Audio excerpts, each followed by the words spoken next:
Hey, kia ora, and welcome everybody to another episode of Big Life Mindset. Hopefully, you're joining me on Spotify or my YouTube channel, in which case you'll be able to see some of the video that I'm going to be putting up as well. And you'll also be able to see, like, behind me, I'm in this quite a flash kitchen. This is clearly not my house. This is one of my mates' places that we're staying at for the weekend. And while we're here, I've got a couple of episodes of my podcast to record. But cool kitchen. And on the other side of that camera is a cool ass swimming pool as well, and a vineyard, and views of the ocean. But you're just gonna have to take my word for it. It's badass.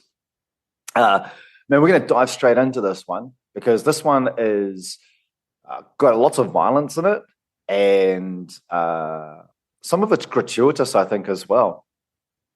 But there's also a lot of there's a sense of overcoming past failures, reaching the top of the mountain.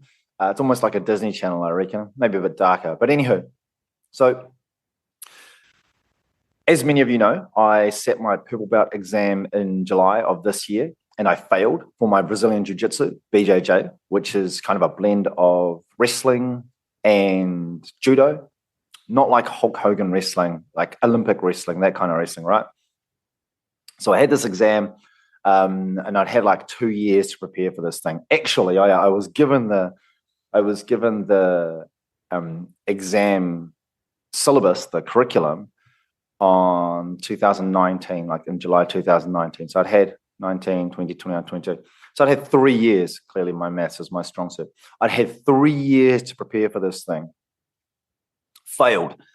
And in the videos that I'm going to post up as part of this podcast, you'll hear me say it a lot. And it's true. And I keep saying it because I hope it resonates with other people as well. In that I didn't prioritize the exam and the practicing because it simply wasn't a priority for me.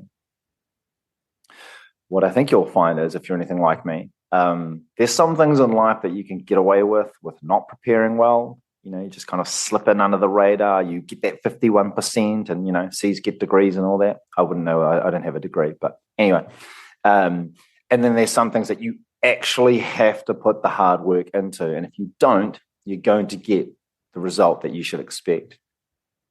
So I got that result. In July, I went back, walked through the syllabus with Vanderson Perez, who's our lead professor at the Combat Room in Wellington, New Zealand. And he very politely, told me that I wasn't ready, which is a fail. I think there were 7 people in that particular cohort that went through. 6 of them went through and passed. I was that lone ugly duckling that did not. And that sucked, man. I'm not going to pretend it didn't. It really did. I was disappointed, obviously. But having said that, I also knew that it was all on me. And it also sucked that I'd put him in a position where he had to fail me, because he's a friend as well. He's a man I call brother. Even though we haven't had a very long history together, it's more of like the depth of the connection that we have. So, I felt a bit stinky about putting him in that position. Anywho, fast forward to, a couple of weeks ago, and he said, right, maybe a month or two ago, he said, get ready for grading at the end of the year. I'm like, sweet as I'm more switched on about this now. I know what to do. I know how to do it, that kind of thing. Even then, I had a few things that were distractions, but good life distractions. I went hitchhiking, and I did a trip, around the North Island. That was amazing. Met amazing people, had brilliant life experiences. I came back. Then we took the family on this holiday to Rarotonga in the Cook Islands that we couldn't afford, but that was all centered around this deathbed test that I've spoken of frequently. Gentle reminder, when you're on your deathbed, are you going to think about the money that you saved? Or are you going to think about this amazing memory that you've created? That kind of thing. Came back from that, went on school camp with our second eldest daughter in her school. So that was 3 days away as well. That was awesome, man. I had so much fun there. I feel like I'm going to have to create something about that because it was just so cool hanging out with these kids. And then came back, and we had this big event called Beers at the Basin, which is basically another excuse to get drunk in a festival type environment. So I had all these things kind of, back to back that were interrupting my pattern or habit of getting back on the mat and into training. But I persevered, and so glad that I did. So I, got myself sorted, worked out what I needed to do and how to do it. And I was setting aside time every day. And, massive shout out to Debbie, who, in amongst just being a superwoman in our home, carries the weight of, looking after 4 kids, helping with my mum at home, looking after me as well, because I'm incapable. Just even let me carve out more time with which to practice this practice on this exam. So going into it, I felt really good. I felt confident because I'd done the hard work. Now, I'm going to cue in right now a recording of me kind of leading into the exam. So stand by. And once again, if you're on Spotify, you should be able to pop it up and actually see the video. And if not, you'll hear like the audio change and you'll recognize, this is what he's talking about. He's put the video into it. Cool. Right, so I've got my purple belt exam again tomorrow evening. I say again because the first time I said it, as I mentioned many times, I actually failed spectacularly. So I feel like I've been putting in the work actually. I'm feeling a lot more confident than I did last time. Here's part of the reason why. I have allocated a space downstairs for me to practice, and this thing was lent by a friend. She actually they lent it to me last time, but I didn't really use it enough. But this time, it's a totally different story. So Jedediah has been helping me with my training. The mirrors are helping as well. You see there, yep. So yes, that's all been helpful. Plus, truth be told, last time I sat the exam, I didn't prioritize it because it wasn't a priority for me. So that's kind of, calling a spade. This time, however, it has been a priority for me. So I found myself training, twice a day, sometimes 3 times a day actually. But yeah, at least twice a day, and really crunching through the curriculum, the syllabus that we're expected to understand and be able to not just recite, but talk to some of the details as well. So yeah, big day tomorrow. All my BJJ journey roads are heading into this one event where I'll do my grading in front of our professor, Vanderson Perez, and I'll also be working alongside my partner, Jacob Robertson, who he and I have been kind of going through and helping each other on a daily basis as well. Super excited, looking forward to this, man. Got like a little bit of nerves as well, but having said that, like I said, I feel really confident this time. Not arrogant confident, obviously, but confident that I've done the hard work beforehand. So yeah, I'm looking forward to this. I'll keep you posted with how I go, and with any luck as well, I will take some footage of it just so you can get a bit of a feel for, like, as a point of view, what it feels like when you're being graded for your purple belt at the combat room in Brazilian Jiu-Jitsu. All right, we'll talk soon. Peace out. Awesome. So I don't know if you can hear it or not, but I can hear it in my voice. I'm actually a little bit nervous. There's a little bit of like positive nerves, but I can hear it in my voice. And even thinking about it now, like my hands go a little bit clammy. So, I might be trying to portray cooler at that point in time, but I know that I'm nervous and I can hear it in my voice. So yeah, that was leading up to it. There's a whole bunch of techniques. So that the exam itself comprises of 77 or 80 plus techniques that you have to do. Now, each technique is like a physical thing that you've got to put together. Like there's a series of steps that you have to string together in the right order in order to execute the technique. Now, there's no real easy way to describe some of this stuff, especially if you don't have a awareness of contact sports or wrestling or judo or something. So I'll add some video about us doing the actual exam as well. Oh yeah, and a special treat for anybody that sticks to the end, you're going to see me get whipped by, 10 different people. And I don't mean figuratively whipped. I mean shirt off my back, and they're going to whip me with belts. And I'll explain why they do that as well. Cool. So, as I mentioned, Debbie's kind of allowed me to carve out some time. So during the afternoon, probably about 12 till 2, every day I am downstairs in the garage practicing my jiu-jitsu with this training dummy. For those of you that saw the video, you would have seen it. His name's Jed. For those of you who didn't, imagine pretty much a life-size version of myself. Probably weighs about 50 kilos, made of latex rubber, stuffed with whatever it is, stuffed inside him to make him heavy. Has some movement, but it's really limited, but you can practice these techniques on them.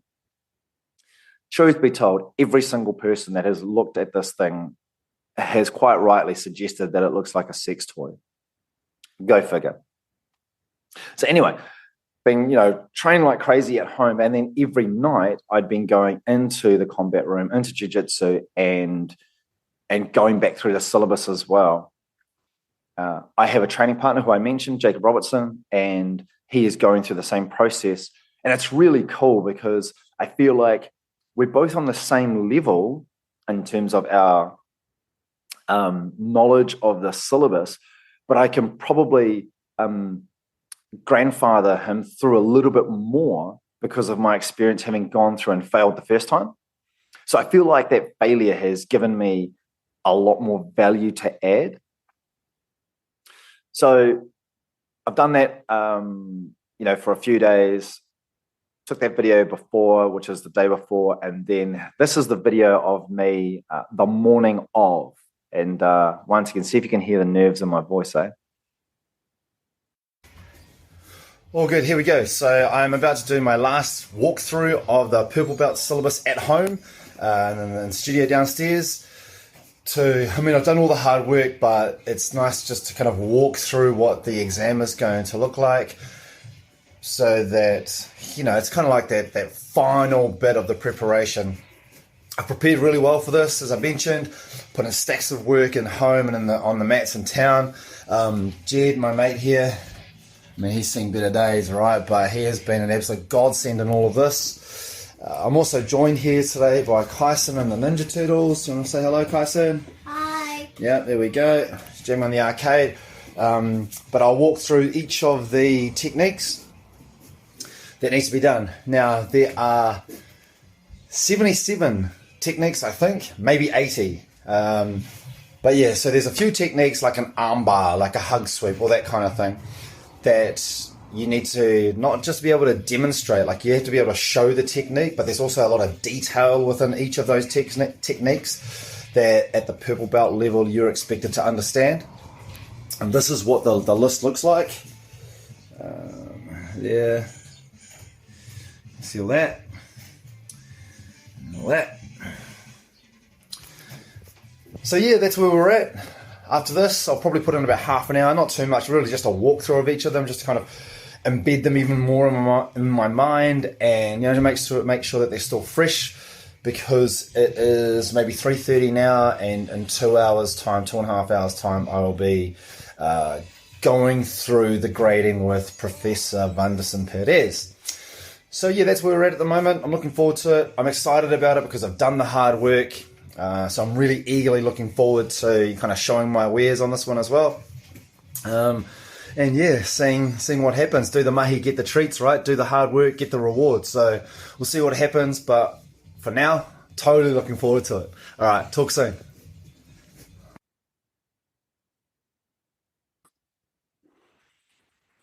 Cool. So a wee bit of stuttering there, wasn't there? Man. Clearly I was nervous, but I was that cool, excited nervous. It was anticipation and like wanting to get into it rather than wanting to run away from it. So yeah, man, that's where my headspace was at that point in time. Glad that I did as well. And then yeah, we rocked into the combat room. The combat room is about, on a no traffic day, and I get to park outside the front door, which is like a never, it might be 20, 25 minutes. Any other time, it's just like, how long's a piece of string? Because I've got to cut through town. Anyway, so Jacob and I arrived there early, and it's cool because like we're both feeding off each other's excited energy. You can tell we don't really say it, but it's kind of obvious. We're definitely vibing and bouncing off each other. And man, those guys have been brilliant as well. I didn't know Jacob from a bar of soap prior to both of us being at the combat room. And even then, with Brazilian Jiu-Jitsu, you can go through a long period of time and not really know somebody, because the only interaction you might have with them is when you're competing against them in a 6-minute roll, or you're practicing a technique, and then you move on to the next person.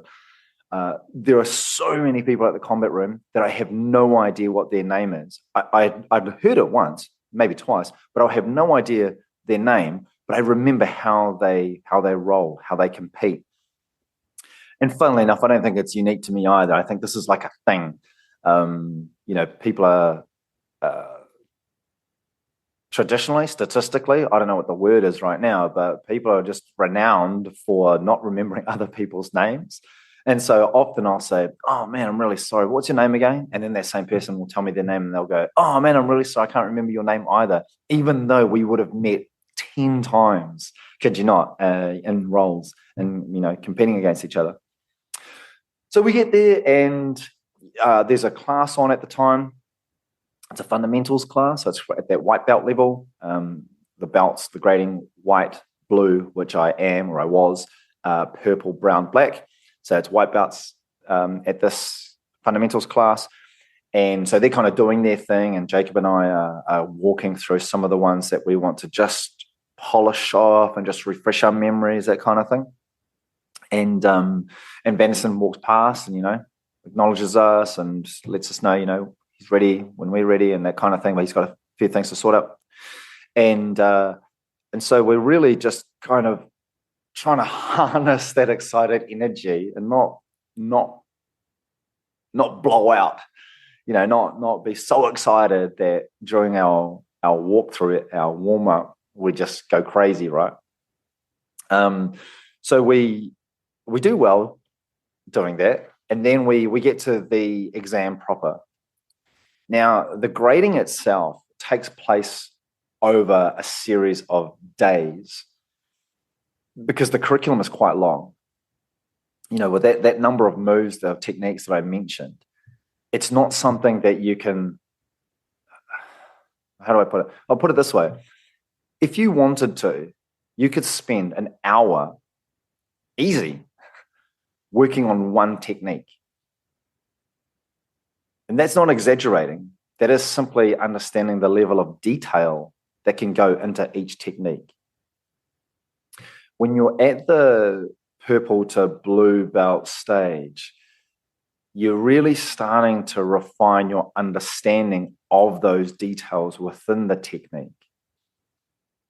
So you're kind of moving from, I know the big chunky bits of the process or the steps in that process, to I understand the bits that go with, like the small steps within each of those big ones, the detail that sits within each of those big steps. And I understand the importance of why it's important. Because you start getting to a stage where it's not enough to know the words like cat, dog, mat, chair. You need to know the cat sat on the mat with a hat on the chair, like those joining words, because without it, you don't have enough context. What that translates to in like a practical sense is that if you don't know the detail bits within each of those big steps, you can't even do the next big step because the person's escaped. They got away from you, or they've submitted you because you haven't learned how to escape properly. You've missed these, like the detail. So when they talk about that phrase, the devil is in the detail, they may as well be talking about BJJ or wrestling or judo or any of those other kind of quite technical sports. Okay, so enough of me talking about like the techniques themselves. For me, I think you have to see it to understand it. Now, I do apologize for anybody that's not watching this. I'll play the video and I'll only put like 20 seconds of it up just so you can familiarize yourself with what I'm trying to describe. But then I'll talk about it afterwards so you're not left in the dark, eh? All right, stand by. Control his hands. Grab his hands.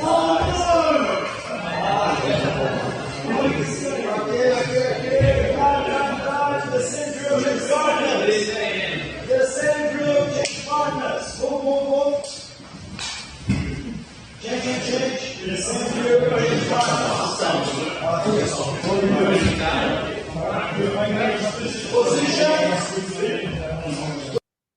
Alrighty, ho. So that particular video was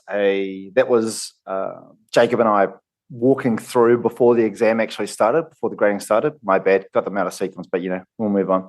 But that particular technique was called a De La Riva leg sweep. And then I moved into a thing called side control. So within that little video that you saw, basically I am controlling Jacob's arms by holding onto his sleeves. So for the uninformed, Brazilian Jiu-Jitsu, BJJ, is a very defensive martial art, and it's very ground-based as well. By that I mean it's ideal as a self-defense martial art because there's no striking, and it's ideal for if you're put on your back. Like that's where it performs best. So you can imagine if you're a male or if you're a female and somebody with bad intentions takes you down to the ground and you're on your back, like this is an ideal martial art to understand how to get yourself out of it. Not to knock Muay Thai or anything like that because they've all got their place, but they're far less effective when they're on their backs or when they're on the ground, far less effective. And so this is really geared towards that kind of self-defense mindset. In that particular technique, I've grabbed Jacob's arms and then I use my right leg and I extend his far leg out. I'm sitting on my bum and I extend his far leg out while he's still standing.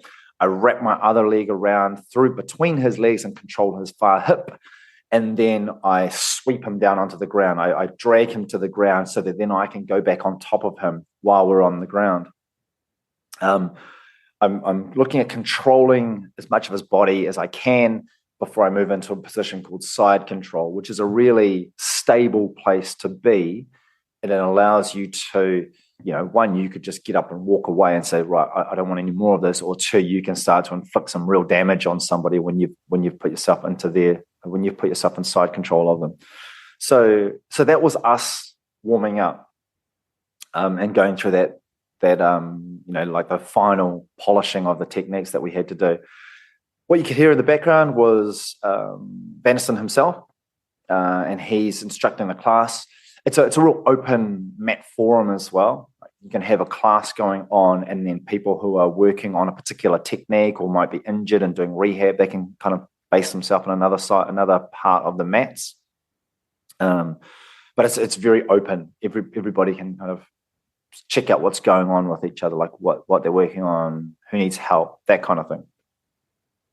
Okay, so then I mentioned we get into the grading proper, and it takes place over a couple of days because there's so many techniques. Like that technique that I just described or you just saw, that was one technique, and that was one person doing that one technique.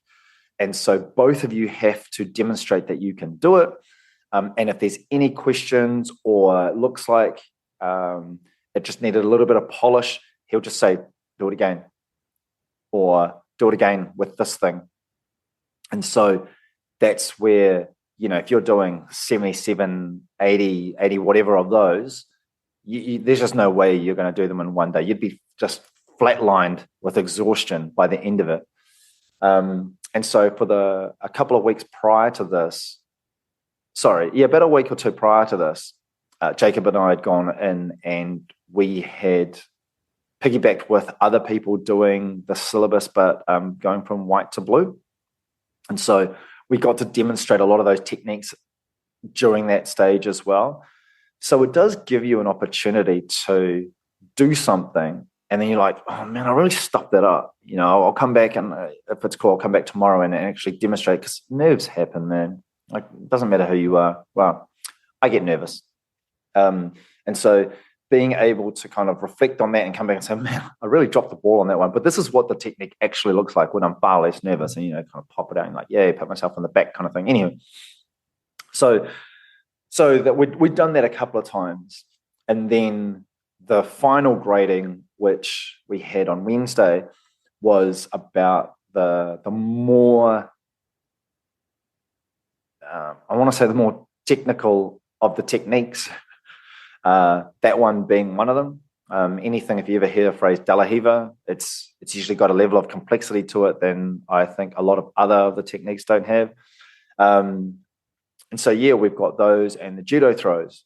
Now, the judo throws, there's about 12 of them. And the first time I went through and did the grading, man, I was so shit at them. It was terrible. It was so bad that, you know, when you're in, I don't know, primary school, and the teacher might ask you a question, right? You're sitting beside somebody else and you're holding the pen and you're going to put it on the piece of paper, but you look over, to see what the other person draws first. It was exactly like that. I was looking at other people to do the technique, and then I'll be like, oh yeah, that's right. That's kind of what I thought in my mind, even though it was like sometimes they would do the technique and I'd be watching them. I'm thinking, what the fuck? I don't remember doing that. Where did that come from? But that was the experience that I had the first time around. This time around, however, just totally different. Totally different because I, you know, put the work in. During the exam itself, we had a little bit of a surprise, not a massive one, but a little bit of a surprise sprung on us, because Banderson had asked us to pair up with two of the white belts that were, they'd finished their class, the fundamentals class, and they were sitting on the side of the mat. And man, thankfully they agreed. But he wanted to split us up because he wanted to be able to observe both of us doing it in the limited amount of time that we had available. We only had an hour and a half to do it. And so it made sense, right? Because if we did it on each other, I would have to do it and then he would have his turn. But if we're doing it on two separate people, we can go simultaneously. Thankfully, Kelsey Humphrey, who is such a cool person, she was voluntold, I guess, but she agreed to be my partner during this. And so during the judo throws and during all of it actually, she agreed to be the crash test dummy for me to do them on. And that can be a daunting prospect. The judo throws themselves, a lot of them are just like pure bursts of energy. High level technique, don't get me wrong. Sorry, technical, but you know, you need a lot of torque. I don't mean like blah blah with your mouth. I mean TORQUE. A lot of torque to whip the person from point A to point B. And so, you know, it can be a little, I've got to be honest, I don't enjoy getting myself thrown around and dumped on the ground like 20 times. But she put her hand up, man, and said, yeah, we'll do this. And so, you know, I made sure I was, for me, it was far more important about getting the control right, because I knew if I could control it, the movement and her being moved, then I was doing the technical part of it right. I knew if I could move her into a position where the throw was just about to be executed and then like slowly execute the move, then I'd done all the bits right leading up to that. If I wasn't doing it, then I would end up just continually dropping her from a great height, right? So I'll jump to, let's play some of that video because picture paints 1,000 words, right? All right, let's have a look. Não, guys, eu gosto, se Yeah. Watch the classes, right? Yes. Really good. And the Sotogari. That's the last one. Cool beans. So what you would have saw there was a move called Ogoshi, and that is effectively me controlling Kelsey's right arm behind the elbow, and then I close the distance and I get what's called an underhook. So I scoop my right arm under her left arm, and I basically close the distance between our hips, and then I effectively basically step in front of her while I've still got that underhook, while I've still got those two grips, and I'm rolling her over my hip. So getting my hips below her hips, and then as I raise the level of mine and I turn a little bit, she gets thrown over my waist. So yeah, man, there were 12 of those, and then there were a whole bunch of self-defense ones, but we'd already done the self-defense stuff. So essentially, once we'd wrapped that up, that was it. That was the grading. That was the exam.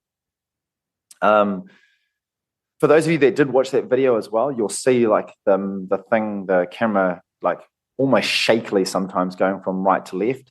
Now, this isn't a plug for this piece of equipment. Oh man, I guess I am plugging it. Yeah, I'll plug it because I used it and I'm going to use it more. There's a product called Pivo, and it looks, oh, here we go. This is what it looks like in the box. Imagine the box doesn't have any sort of dirt on it, but if you're doing like anything that you want to record, you basically want like another pair of hands to track you while you're doing a thing, whatever that thing might be. You're cooking a meal in the kitchen, or I don't know, you're playing with the kids and you want something to track it. This little gadget, this Pivo, is pretty good, man. I got to be honest. I mean, this is an older version. I hope there are better versions out there, but for a stock standard one, this costs like $100-something. You just stick your smartphone in it, and then you push like focus on the body or a horse or whatever, and then you just plant this wherever you want, and then it'll just track it. And so that's what that was doing. The reason I was so shaky though is because I was too close to the camera. That's all. Camera hog, eh? But anyway, so that's the plug for the Pivo. I'm not getting paid to sponsor that. Pivo, you should be paying me because, I don't know, just because I should get paid. Icky guy. Cool. So yeah, thanks to Kelsey for helping out with that. And then they'll reach the end of the grading. At the end of the grading, we had a bit of a sit down and we chatted through some of the things that chatted through some of the things that Vanison saw. And I'll tell you what, man, he doesn't dish out compliments unnecessarily. If you've done something and it looks really shit, he won't say the words "it looks really shit," by the way, but you'll know just by the words that he uses. And so it was really pleasing to hear the positive feedback that he gave about Jacob and I in the grading. It was more so because I felt that the sting of that disappointment from the first one, I really carried that, and it was also, I guess, I don't know, doubly pleasing. I'll use that phrase because it was like I was sharing it with Jacob and he was sharing it with me. So we had the shared experience. And, like when you put in a lot of effort into something and then there's a person's opinion that you really respect and they notice it and they're forthcoming with it and they say, you know what, you did good work there. Proud of the effort that you put in on that. That's a good feeling, man. That's a good feeling. I don't think we should turn away from things like that. Like, don't go chasing them. Like, don't be a people pleaser. But I think in a situation like that where you've had a bit of adversity, you felt like you let that person down, and you've been able to come back and do yourself proud. I feel like those are things that we should celebrate. We should recognize. So that was really cool. Then he presented the belt,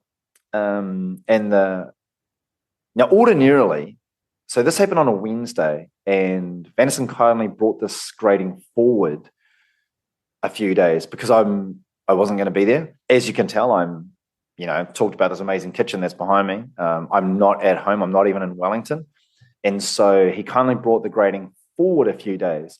Now tomorrow in Wellington at the Combat Room is the big end of year grading, and during that period, pretty much everybody that's a member of the club will converge, and there's a lot of bodies there, man. I don't know what he must be up to, 80, 100, I don't know. There's a lot of people, and the belts will be given to the people that have earned them through the gradings. So, there'll be a number dished out. And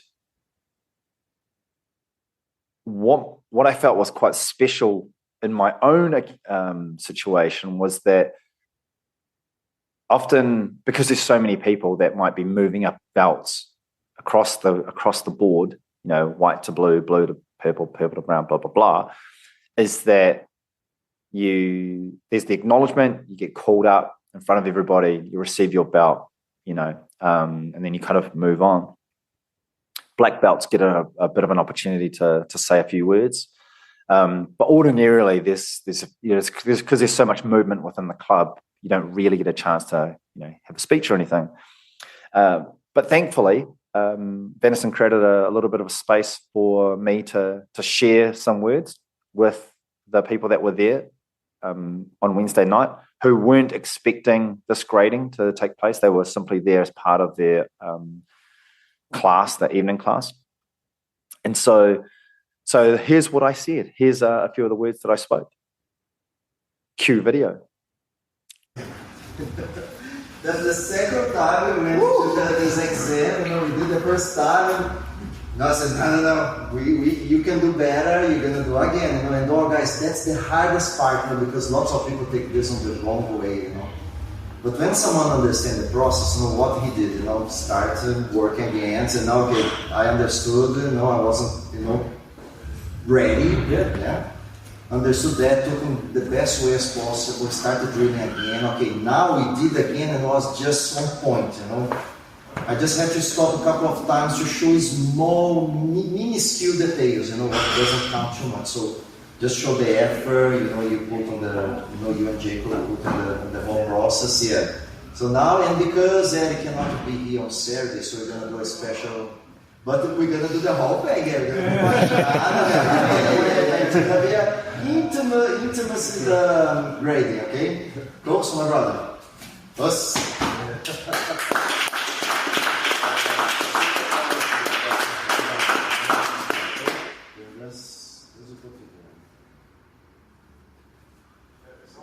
a reminder. It's a heavy weight to carry this one.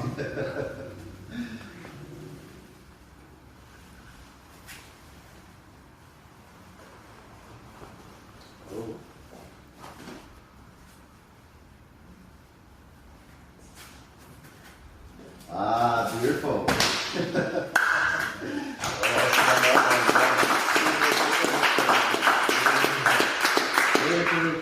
Awesome. Yeah, I just adding to what Vanderson said, I think this feels better now, having gone through that process that I went through, where if I was honest with myself, and I didn't prioritize it because it wasn't a priority in my life.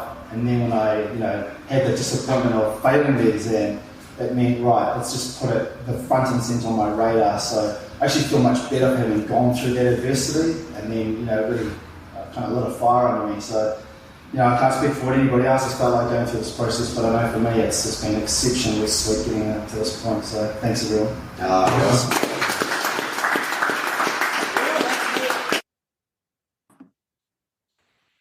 Oh, I just rewatched that. That was really cool.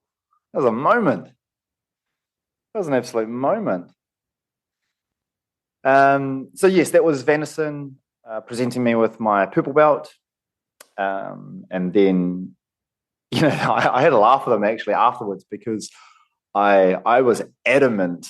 I had this thing in the back of my mind, and I mentioned it to Debbie a couple of times, but I was adamant that I wasn't going to dye a blue belt, which might be a strange thing. There's just like this horrible statistic that like blue belt is basically where most jiu-jitsu practitioners go to die.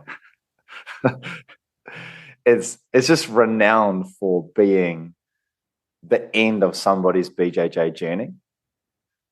And I can see why too. I can. It's not just the difficulty of moving up to purple, because that varies from club to club, by the way. It's not consistent. It's not across the board. You might be a purple belt in one club, but you're actually a white belt in another club. There's that level of difference. By that I mean there's no like global standard that you have to demonstrate to go from each belt. It's all up to the club. But the thing about the blue belt is, and I've experienced this as well, is that you go from being a white belt, right? And you're just all mongrel and energy and idiocy. That's a word now, by the way. We're going to make it. You're just like this. You're so clumsy. It's crazy. You're just so clumsy, so determined. And then you get your purple belt, your blue belt, sorry. And this thing happens. This switch happens, and suddenly you think you're a black belt. you really do think that you know way more than you actually do know. And so I think what happens for a lot of blue belts, like I said, I've experienced this. I feel like I can speak confidently on this, is that you almost feel like, oh man, what more is there to learn? I'm a blue belt now. We've even got a couple of stripes on it. The rest of it can't be that much harder than this, can it? Oh, the naivety of it all. So anyhow, I was determined that I was not going to dye a blue belt. And so, that moment of receiving my purple belt, it had a lot wrapped up in it. And I genuinely believe that I'm a better person for having failed the first time and then not simply walked away and not simply found excuses to not persevere and get the purple belt. A couple of other points on that as well, though, I should add, is that, I talk about the people-pleasing aspect, and I'm a people pleaser. Not all the time, but I definitely have my moments. And if it wasn't for Vanderson, if it was a different person, I had a different relationship with that person, I don't know whether I would have persevered. I don't know. I'd have to be put in that situation for it to really unfold, and for me to say, or for me, my behaviors to kind of come through, whether I would have persevered or not. But if it wasn't for that relationship that I had with him, I don't know whether I would have continued and pushed as hard as I did to get it.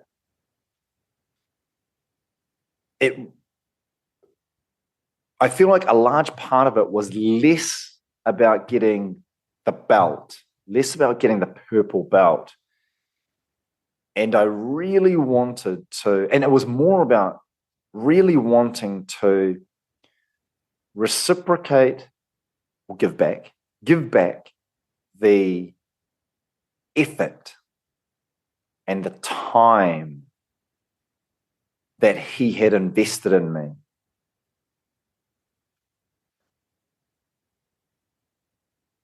that played a large part of my journey and the motivation behind it.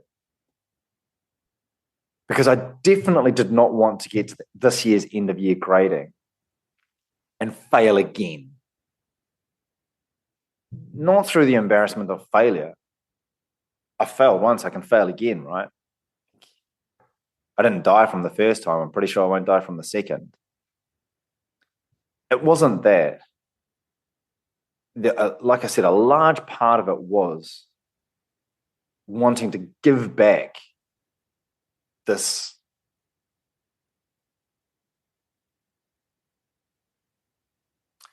I think it is like a love thing, right? Like if, I don't know. Yeah, give back that love that had been shown to me. Yeah, let's go with that. I think that's the right word and the right context. So that's another reason why it was such a momentous occasion for me. Not in the sense of like having a baby, but it was still very, it was still deep. It was still really deep. And it was all these pieces that were out there came together through hard work, through that commitment, through that wanting to return the love that was shown, and to acknowledge, like I roll with a lot of people, man, and I don't take that for granted either. And so there's always been a little bit of like, I want to pay these people back as well, not pay them back in a negative way. Like I want to gift back the contribution that they've made in my development. And that's another way I can demonstrate that. I can talk shit about it. I can talk about it as long as I wanted to, but really it's the actions behind it where it's like, I'm not just saying, hey man, thanks for rolling with me and being part of that journey. I'm like, this is what my thank you looks like. It looks like I put in the hard work. You've helped me along on this way. So there was definitely that aspect to it as well. Cool beans. Okay, so we reached the, we kind of had that decompressing conversation where we, talk about some of the techniques and asking more questions. And I talk about one of these particular techniques that I really want to start using more because everybody gets me with it. Anyhow, there is a bit in Brazilian Jiu-Jitsu, and I don't know about other sports, but definitely in Brazilian Jiu-Jitsu, where there's a process called a baixada. Now, coming from Brazil, funny enough, Brazilian Jiu-Jitsu, right? My understanding of the word is it's like a walk past or a run through or something. What if you have never seen a baixada before? It is where the person who has gone up in belts takes their shirt off, takes the gi off, which is that jacket that you would have seen me wearing in the video. And if you didn't see it, just imagine a real thick jacket. They take that off, and often we're wearing a rash guard, which is like latex. Is that what it is? Anyway, so some people don't take that off. I chose to, which you're going to see in this video. Take that off, and then you walk down this gauntlet of all the people that are at the club at that point in time, and they all take their belts off. And as you walk past, they whip you with the belt. I'm not bullshitting. This is a real thing. So I have very mixed opinions on this tradition. Part of me gets it, right? Part of me understands this. It's almost like a mutual suffering. If you're not familiar with mutual suffering, imagine if you're, I don't know, you're outside and it's raining and there's a group of you and none of you have raincoats. So all of you are getting drenched. There's a sense of solidarity that comes with that, with all of you being in that situation. That's mutual suffering. If you're with a group of 6 other people and the rest of them are wearing raincoats, then you're just suffering alone. That's a totally different thing. So my understanding of Fashada is that it is one of the means by which everybody is considered equal.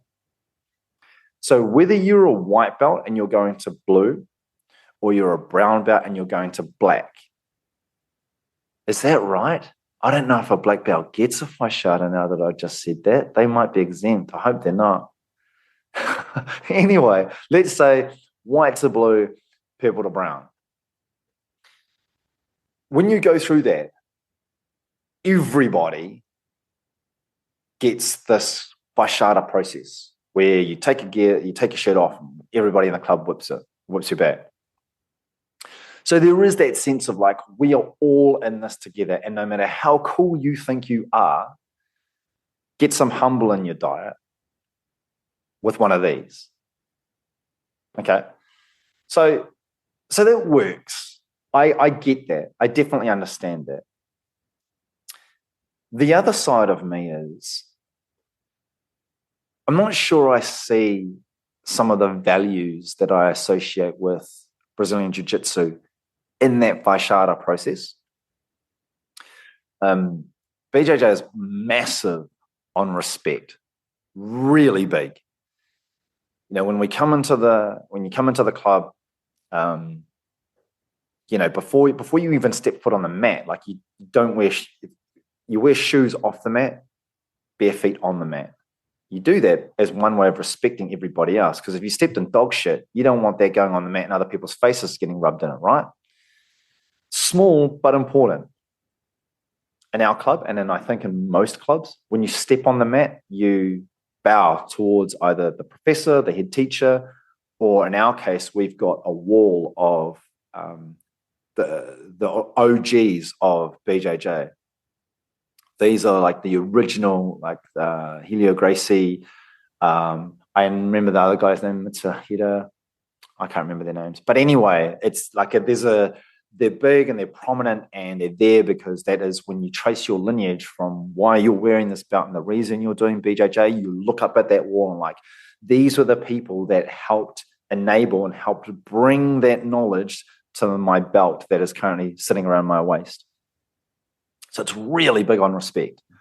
In our club as well, the humility it's like a currency.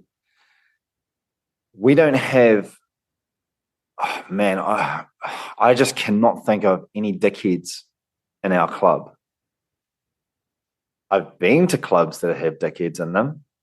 They stand out like a sore thumb. And if one was in our club, they would get weeded out pretty fast, I would imagine. I don't know everybody. I can't confess to having rolled with everybody. But, you know, it's the tone of the club is very much a no dickheads policy. So humility is a thing within that. Now, if I bring that back around to the Fashada, there is that, you know, keep it humble. We're all in this together. I'm just not sure I need the Fashada to demonstrate that. Not quite sure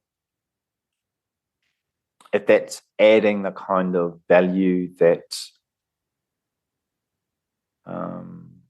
maybe was needed back in the day, or I don't know. Like I said, I'm in two minds about it.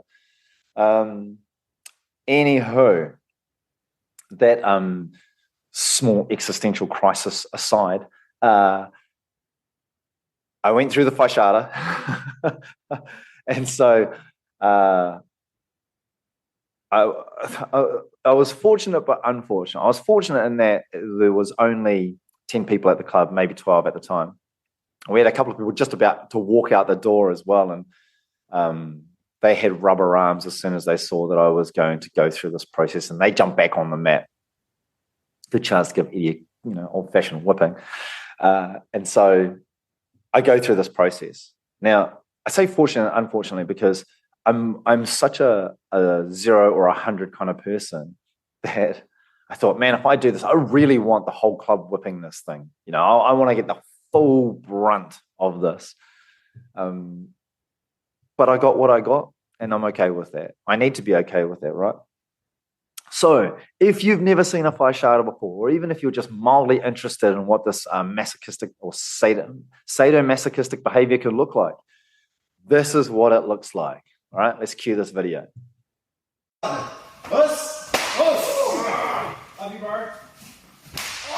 Swing in it. Come on, boys.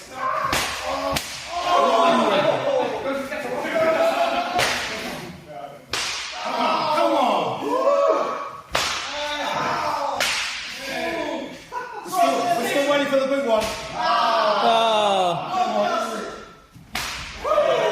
And my own belt. Yeah.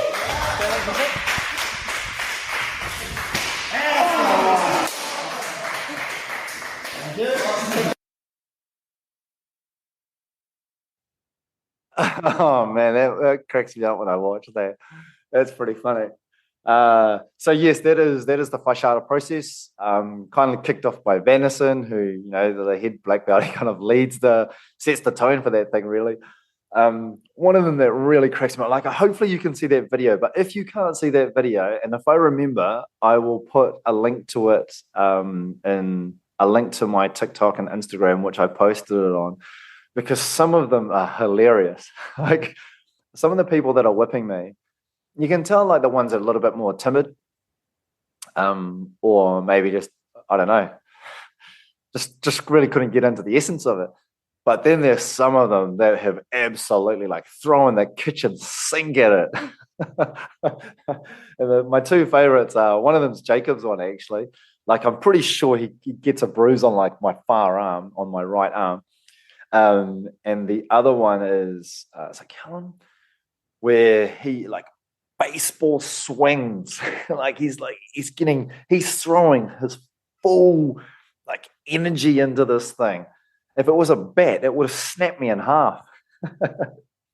Oh man. All good. So, man, that brings my my blue to purple belt journey to a close. And coincidentally, this episode. Really hope you enjoyed that one. I hope those videos come through. Man, I'm going to make sure those videos come through, because they really do add a lot to that story. If you're if you're watching this on Spotify or my YouTube channel, which is E Rakanui, then that's the handle. Then, I hope you enjoyed those visuals, because they really did add to like the taste of the sweet taste of this story. Thank you, everybody, for being part of this. I wanted to give a few shout outs before I finish up. That was, I mentioned Debbie, who has just been an absolute godsend in my whole life, but, especially around this area. I wanted to thank Vanderson and the Combat Room and all the people at the Combat Room that have helped in small ways and large. There's the guys out at Two Tides out in Porirua who, once a week I'd been going out there as well, and they've just kind of been expanding my horizons. So I wanted to thank them. There have been people who I've been rolling with at Petty Fridays that have helped in my journey. I've had guys coming around to help out downstairs at the garage and the studio. Who else? There's just been, there's been people who have gifted me clothes to go through this journey as well. Jits is not the most expensive of sports, but it's certainly not the cheapest. So, there's this kind of that element wrapped up in it.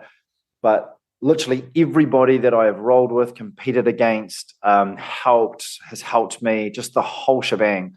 I massively appreciate your time and your effort and the warmth and the love that you've shown me.